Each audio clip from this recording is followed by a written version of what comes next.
সালাতুল জানাজা মানে দোয়া করার সালাত, সালাতুল জানাজা মানে মৃত ব্যক্তির জন্য দুয়ার সালাত।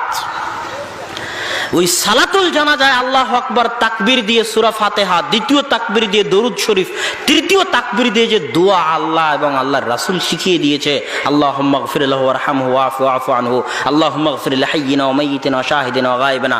সারা দুনিয়ার সব হুজুর যারা কবরের পাশে গিয়ে দাঁড়িয়ে আপনার পিতার জন্য দোয়া করে দিবে, কেন লিংক লাগবে, আপনি তো আর দোয়া করতে পারেন না, আল্লাহ তো পর, আল্লাহ তো আর আপনার নয়, আল্লাহর কাছে চাইতে হলে ভায়া লাগবে, মাধ্যম লাগবে, এই জন্য হুজুরকে ধরে নিয়ে এসেছেন।